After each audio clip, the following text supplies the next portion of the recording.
ఓం గం గణపతే నమః శ్రీమాత్రే నమః శ్రీ వారాహిదేవ్యే నమో నమః. ఓం నమో నారాయణాయ. Welcome to our YouTube channel Chagantipati Talks. Margashira మాసంలో వినవలసిన విష్ణు పురాణం 30వ రోజు పారాయణం. వైష్ణవ మాయ. మహాభక్తుడైన నారదుడు వంటి వాడు విష్ణుమాయను తెలుసుకోలేకపోయినాడు. అది ఏదో తెలుసుకోవాలన్న తపన బయలుదేరింది. ఒకసారి వైకుంఠంనకు వెళ్ళి మహావిష్ణువును దర్శించినాడు. పరంధామ వైకుంఠవాసిని మాయను తెలుసుకోవడం అసాధ్యమంటారు. తెలుసుకుంటా సామాన్యులకు సాధ్యం కాదేమో గాని నా వంటి వారు నీ మాయను తెలుసుకోనలేరా అని అడిగినాడు. అప్పుడు శ్రీహరి, నారద, నా మాయ నాకే తెలియదు. అది ఇతరులకు సాధ్యమగునో కాదో ఎవరినైనా అడిగి తెలుసుకుందాము రమ్ము అని నారదుడిని వెంట పెట్టుకొని భూలోకానికి తీసుకువెళ్ళాడు. వెంట ఉన్న నారదునకు అక్కడ ఉన్న జలాశయంను చూపించినాడు. ఆ జలాశయంలో స్నానం చేసి రమ్మని చెప్పాడు మహావిష్ణువు. నారదుడు వెంటనే వెళ్ళి ఏటినీటిలో మునిగినాడు. తిరిగి పైకి లేచేసరికి నారీ రూపునకు మారిపోయినాడు. గత జన్మ స్మృతిని మరిచినాడు. అక్కడనే తిరుగుతున్నాడు. ఆడరూపుతోనున్న నారదుణ్ణి తాళధ్వజుడు అనబడే రాజు ఆమెను చూసి వలచినాడు. తనతో పాటు నగరానికి తీసుకుని వెళ్ళి వివాహం చేసుకున్నాడు. ఆ దంపతులు సమస్త భోగములను అనుభవించినారు. ఏడాదికి ఒకరు చొప్పున ఆ దంపతులకు 60 మంది పుట్టినారు. ఆ తదుపరి శత్రురాజులు వచ్చి తాళధ్వజుని ఓడించి రాజభ్రష్టుణ్ణి చేసినారు. ఆ రాజు అడవుల పాలైనాడు. అతనికి పుట్టిన 60 మంది పుత్రులు మరణించినారు. ఆడదాని రూపంలో ఉన్న నారదుడు తిరిగి తొలి రూపమునకు వచ్చి అందు జలకమాడగా యథారూపునకు వచ్చాడు. అదంతా ఈ విష్ణుమాయ అని తెలుసుకొనినాడు. తన ఎదుటనే నిలిచి ఉన్న మహావిష్ణువును నమస్కరించినాడు. నారదుడు అంతటితో ఊరుకొనకుండా నీ మాయను తెలుసుకునుట నా తరము కాదు అని కీర్తించినాడు. విదురుడు. కురుపాండవుల వంశకర్తయు విచిత్ర వీరుల భార్యలు అయిన అంబిక అంబాలికలు వ్యాస మహర్షి అనుగ్రహం వలన ధృతరాష్ట్ర పాండురాజులను కన్నారు. ధృతరాష్ట్రుడు గుడ్డివాడు. పాండురాజు పాండురోగి అవుదురని వ్యాసుడు వెల్లడించినారు. వారి పరిచారకుకు సంతాన భిక్షను అర్థించినారు. ఆమెకు విదురుడు అన్నవాడు పుట్టినాడు. విదురుడు ధర్మశాస్త్రవేత్తయై నీతి కోవిదుడై సకల సద్గుణ సంపన్నుడై సంతత హరిపూజ దురంతరుడు అయినాడు. యోగ్యుడుగా హరిభక్తుడుగా జగత్ప్రసిద్ధి పొందినాడు. కురుపితామహుడు అయినటువంటి భీష్ముడు ధృతరాష్ట్రుని పట్టాభిషిక్తుని చేసి పాండురాజుని యువరాజును చేసి రాజ్య సంరక్షకుడిగా నియమించినాడు. విదురుడు మంత్రి అయినాడు. నీతి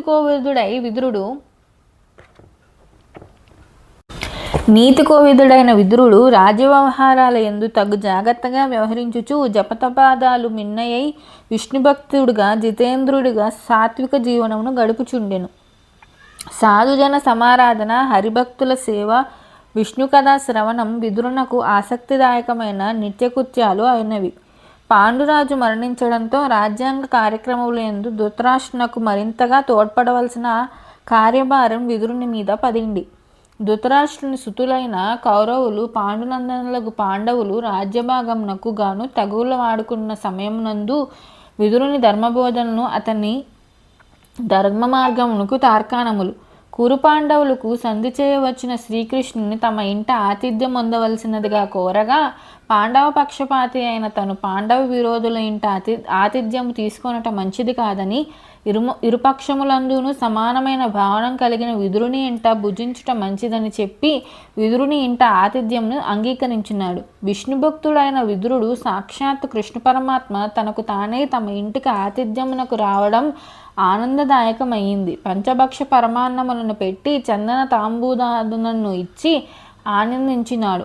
ఆ పురాణ పురుషుని సేవాభాగ్యమునకు సంతసించినాడు. వారికి చేసిన సపర్యలకు ముగ్ధుడైనాడు. వానితో సంభాషణలకు పులకితుడైనాడు. తను కృతార్థులను అయితునని పరమ ఆనందభరితుడైనాడు. సంధికి ఒప్పుకొనలేదు దుర్యోధనాదులు. పైగా సంధి సమయం నందు కర్ణ దుర్యోధనులు పరంధాముని బంధించబోయారు. అప్పుడు తన విశ్వరూపమును చూపించి కృష్ణుడు 1000 నోళ్ల స్తుతించిన విదురుని ధృతరాష్ట్రునికి ఎన్నో నీతి వాక్యములు చెప్పినాడు.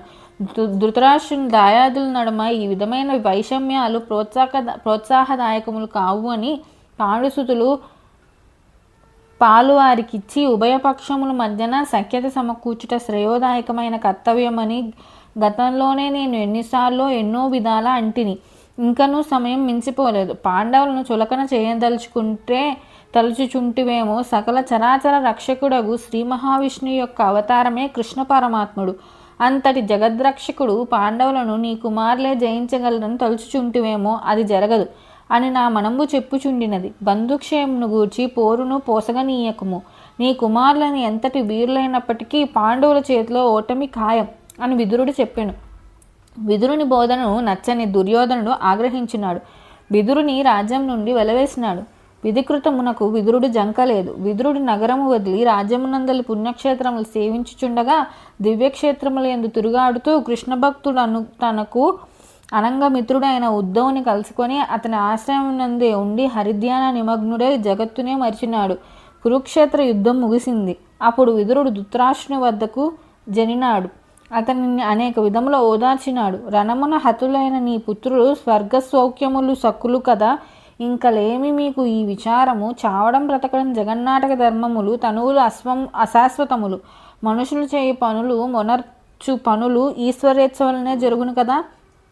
నిమిత్తమాత్రమైన మనమే కర్తలమని భావించుట అవివేకము. వారికరారు. నీవు ఇక్కడి నుండి నీ శేష జీవితము భగవద్ధ్యానముతో గడుపుము, మనస్సున శాంతి చేకూరును అని ధృతరాష్ట్రునకు బోధించినాడు. ధర్మరాజు పట్టాభిషిక్తుడైన తదుపరి కొంతకాలమును విదురుడు అరణ్యమునకు వానప్రస్థానమును స్వీకరించే నిమిత్తం ధృతరాష్ట్రుని వెంట సంజయునితో పాటు వెళ్ళినాడు. కుంతి గాంధారులు ధృతరాష్ట్రుని అనుసరించినారు. ఆ అడవినందు ప్రకృతి సౌందర్యమునందు మహావిష్ణువు తేజమును సందర్శించుచు విదురుడు వారులతో కొంతకాలం గడిపినాడు. అధికమవుతున్న భక్తి తమకు ఒంటరిగా అడవిలో ఎక్కడికో వెళ్ళిపోయినాడు విదురుడు. అప్పుడప్పుడు వచ్చి ధృతరాష్ట్ర, సంజయ, కుంతి గాంధారులను దర్శించేవాడు. ధర్మరాజు అప్పుడప్పుడు అక్కడికి వచ్చి తమ పెద్దలను సందర్శించుచుండేవాడు. ఒకసారి వచ్చినప్పుడు విదురుని చూడక విషయం అడిగి తపోనిష్టాగరిష్ఠులై జీర్ణ శరీరంలో ఉన్నాడని విని దర్శించదలచి అడవుల అన్వేషించసాగినాడు. ఒకచోట ధూళి దూసరిత దేహుడు దిగంబరుడు దీర్ఘకేశ పాశబుద్ధుడు జీర్ణ శరీరుడైన విదురుణ్ణి చూసి అతన్ని కలయనించి ఎంతగా నడిచినను ధర్మరాజు విదురుని చేరలేకపోయినాడు. అంత ధర్మరాజు ఎలగెత్తి గట్టిగా పిలిచినను విదురుడు నిలవలేదు. నేను యుధిష్ఠిర భూపాలునని నిలువుము విదురా అని ధర్మరాజు అరిచినాడు. విదురుడు నిలిచినాడు. ధర్మరాజు విదురుని వద్దకు వెళ్ళినాడు. తన వద్దకు వచ్చిన ధర్మరాజును చూస్తూ నిలబడినాడు. ఒక్క పలుకైనా పలకలేదు. తన తేజమునంతటిని ధర్మరాజులో నిలిపి శరీరమును చాలించినాడు. విదురుడు గృహస్థాశ్రమున్న సమస్త రాజ్యభోగముల మధ్యన రాగద్వేషలేత మనస్సు కలిగిన వాడే భక్తచిత్తుడై వైకుంఠవాసుని అనుగ్రహ పాత్రుడై ముక్తిని పొందినాడు. అఖండ కీర్తిని ఆర్జించినాడు విదురుడు. అజామీలుడు. కన్యాకుబ్జమునందు చతుర్వేది అయిన అజామీలుడు అనబడే బ్రాహ్మణుడు ఉండేవాడు. ఆయన సమస్త ధర్మశాస్త్రాలకు ఆమూలాగ్రమును అప్పగించి నిరంతర సదాచార మోహాన్ని మంత్రం జయించలేకపోయాడు.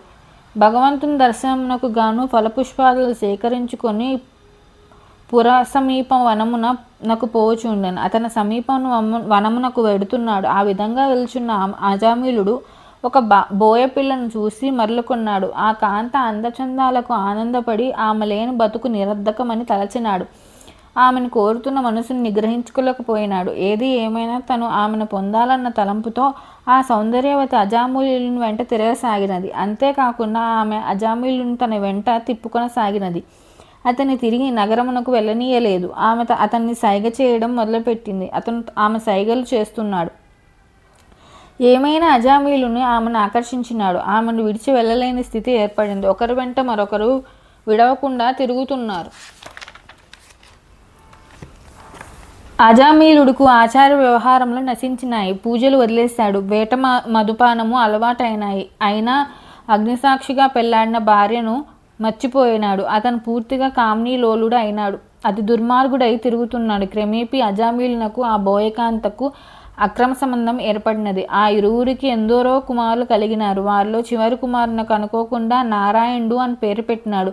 అంతేకాకుండా ఆ కుమారుని యందు అతనికి ఎంతో ప్రేమాభిమానాలు కలవాడు అయినాడు. అందువలన అజామీలుడు ఎక్కడికి వెళ్ళినా ఏ పని చేసినా కష్టసుఖాల్లోనూ అతను పిలిచి తమ అవసరాలు చెప్తుండేవాడు. ఆ కనిష్ట కుమారుని ఒక్క క్షణం కూడా విడిచేవాడు కాదు. ఇలా జరుగుతుండగా అజామీలునికి అవసాన కాలం దాపురించింది. ఎమ్ముబాటులు వచ్చి అజామీలుని బంధించినారు, వెంట తీసుకొని నిర్ణయించినారు. అదే సమయమున విష్ణుదూతలు వచ్చి యమభటుల నుండి అజామీలును ఆత్మను స్వాధీనపరుచుకున్నారు. వాళ్ళ దర్శనంతో అజామీలునకు పూర్వజ్ఞానం కలిగినది. తన దురాగతాలు గుర్తుకు వచ్చాయి. పశ్చాత్తాపడుతూ నారాయణ, కొంచెం మంచినీళ్ళు పట్టుకురా నారాయణ అని పిలిచాడు. మహావిష్ణువు మనసునందు స్మరించుతూనే నారాయణ అని గొనిగినాడు. అంత యమభటులు అతను గురించి పట్టించుకోక వెనుక తిరిగి వెళ్ళిపోయారు. అప్పుడు అజామీలుడు చనిపోయి నారాయణ స్మరణ చేసినాడు. అంతే, అతను ముక్తిని పొందినాడు. పరీక్షితుడు అభిమన్యునకు ఉత్తరకు జన్మించినవాడు. ఈయన పాండురాజునకు ప్రపౌత్రుడు, అనగా పాండురాజునకు మునిమనోడు. కురుక్షేత్ర యుద్ధం అనంతరం రాజ్యపాలన ధర్మరాజు సాగించినాడు. అప్పుడు పరీక్షితునకు ధర్మరాజు పట్టాభిషేకం చేశాడు. తదుపరి తమ వారితో కలిసి వానప్రస్థాశ్రమం గడుపుటకు వెళ్ళినాడు. పరీక్షితుడు ధర్మ మార్గాన నడుస్తూ రాజ్యాన్ని సుభిక్షంగా పాలించుచున్నాడు. ఐరోవతి అనే ఆమెను వివాహమాడి జనమేజయుడు అనే కుమారుని పొందినాడు. కృపాచార్యుని ఆచారత్వంన పరీక్షితుడు అనేక క్రతువులు చేశాడు. విజయయాత్రకు బయలుదేరినాడు. ఆ సమయంలో వృషభరూపుడైన ధర్మదేవుడు గోరూపైన ధారిని కృష్ణుని మరణానంతరం ధర్మం నశించింది, అధర్మం అధికమవుతుందని మాట్లాడుకునుచూ వెళ్తున్నారు. మార్గమధ్యమున పరీక్షితుడు కనిపించాడు. వారు మాట్లాడుకుంటున్న వెడుతున్న సమయంలో గోవృషభములు రాజాకారమును గల వ్యక్తిని ఒకడు వచ్చి వాటిని తన్నసాగినాడు. పరీక్షితుడు అతను మందలించినాడు. నా రాజ్యం నుండి ఇత్తటి అధర్మం సహించను. ఇవి నీకు ఏం అపకారం చేసినవి ఈ విధంగా హింసించుచున్నావు అని అడిగాడు. అప్పుడు కలిపురుషుడు భయపడినాడు. పరీక్షితుడు అడిగిన దానికి వణిగిపోతున్నాడు. ఓ ఈ పార్థప్రౌత్రుడైన నేను భయస్థులను చంపడి వాణ్ణి కాదు. పాపచరిత్రుడు అయిన నీవు నా రాజ్యం ఉండక తగవు. నా రాజ్య పొలిమేరలను దాటిపొమ్ము. హత్య, స్త్రీ, జూదము, త్రాగుడు, వ్యసనములకు, అసత్యము, మదము, హింస, వైరము అనబడే పంచపాపం చెంత నీకు తావు ఉంటుంది. ఆ చోట్లను మాత్రమే ఉండమని బోధించి వాడిని సాగనంపినాడు. ధర్మదేవత భూదేవి ఎంతగానో సంతోషపడినారు. ఆ విధంగా కలపురుషుని శాసించిన పరీక్షితుడు రాజపాలన సాగించుచున్నాడు. ఒకనాడు పరీక్షితుడు అడవికి వెళ్ళి మృగములను వేటాడి బాగా అలసి ఉన్నాడు. పీడితుడై ఉన్నాడు. తాగుతూకు గుక్కడి జలం కూడా దొరకలేదు. దాహబాధ తీర్చుకున్నట్టు గాను అడవనంతని గాలించసాగినాడు. ఆ సమయంలో ఒక చోట ముక్కు మూసుకొని తపస్సు చేసుకుని శమిక మహర్షిని చూశాడు. మహర్షి వద్దకు వెళ్ళి దాహం తీర్చుకున్నట్టుకు నీరు నిమ్మని అడిగాడు. ఆ తపస్శాలి పరీక్షితుని రాకని గుర్తించలేదు. తన దాహం తీర్చమని ఎన్నోసార్లు ప్రాధేయపడి అడిగినాడు. హరిని ధ్యానించుకొని చుండిన ఆ ముని పరీక్షితుని చూడలేదు, దాహం తీర్చలేదు. ఆ ముని గర్వాతిశయం వలన తన రాకను గుర్తించలేదని తన దాహబాధ తీర్చలేదని తలిచాడు రాజు పరీక్షితుడు. అంతేగాక పరీక్షితుడు ముని మీద ఆగ్రహించినాడు. అక్కడనే అవతలిగా పడున్న పాము కలేబరాన్ని తెచ్చి ముని కంఠమున వేసినాడు. తన దారిన తను ఎటో వెళ్ళిపోయాడు. కొంతసేపు అయిన తదుపరి శమికముని తనయుడు ఆశ్రమానికి వచ్చాడు. తన తండ్రి కంఠమున ఉంచిన చచ్చిన పాము చూసినాడు. ఈ చచ్చిన పాము నా తండ్రి కంఠం నుండి ఉంచిన వాడిని ఈ రోజు నుండి 7 దినములు పూర్తి కాకముందే తక్షక సర్పము యొక్క కాటున గురియే మరణించుగాక అని చెప్పించాడు. ఆ తదుపరి తండ్రి కంఠమునందు ఉన్న పామును తొలగించినాడు. అనంతరం శమీకుడు తపస్సు నుండి లేచినాడు. జరిగిన కథంతటిని కుమారుని వాళ్ళు తెలుసుకున్నాడు. తన సర్పమును మెడయందు ఉంచిన వాడిని శపించానని అన్నాడు మునికుమారుడు. శమికుడు విచారించినాడు. ఆగ్రహవశంబున పరీక్షిత్తు మహారాజు శపించితివి. ధర్మపాలకుడు అయిన పరీక్షిత్తు మహారాజును అవివేకమును ఆపదల పాలు చేసితివి. పరమ భాగవతోత్తమునకు కీడి కలిగించిన నీవు పాపమును మూటగట్టుకుంటివి. ఆ మహారాజు మరణించిన ఎడల చోరజారులు తలెత్తుదురు, అధర్మం తలెత్తుతుంది. అంతేకాకుండా మహారాజునకు తన తనయుడిచ్చిన శాపం గురించి తెలియపరచమని వేరు శిష్యుడిని పంపినాడు శమిక మహాముని. హస్తినాపురం వెళ్ళిన ఒక శిష్యుడు శమికుడు చెప్పిన వార్త శృంగి శాపం గురించి వివరించాడు. అది విన్న పరీక్షితుడు అనేక విధాల బాధపడినాడు. శాపంను ఉపసంహరించుకొనుట కష్టసాధ్యమని బాధపడినాడు. ఆ తదుపరి జనమేజయునకు పట్టాభిషేకం చేసినాడు. విరాగి అయి గంగా తీరమునకు వెళ్ళాడు. శ్రీహరి ధ్యాన తత్పరుడై జనమేజయుడు తన రక్షణకై నిర్మించిన ఒంటి స్తంభం మేడలో ప్రవేశించినాడు. అక్కడ మునులతో కథా కాలక్షేపంతో గడపసాగినాడు. 7వ దినమున తక్షకుడు బ్రాహ్మణ రూపంతో పరీక్షితుని చంపేటందుకు బయలుదేరినాడు. సర్పగండమునే చే మరణించునున్న పరీక్షితుడని తన మంత్రము శక్తిని బ్రతికించి బహుమతులు పొందవాలని వస్తున్న కశ్యపుడును అతని విప్రుడు త్రోవలోనే కలుసుకున్నాడు. తమ ప్రయాణ కారణములు చెప్పుకున్నారు. మంత్రవాది శక్తిని పరీక్షించిన తక్షకుడు అతనికి ధనధాన్యములు ఇచ్చి గౌరవించినాడు. అతనిని వెనుకకు పంపివేసినాడు. అటు మీద తక్షకుడు ఒక ఫలమును తీసుకుని వెళ్ళి పరీక్షిత్తునకు ఇచ్చినాడు. పరీక్షిత్తుడు ఆ ఫలమును అటు ఇటు తిప్పి వాసన చూడబోగా అందు ఒక క్రిమి బయటకు వచ్చింది. ఆ తక్షణం పరీక్షిత్తుని కరిచింది. క్రిమి విషాగ్నిగా మారింది. పరీక్షిత్తుని సంహరించినది.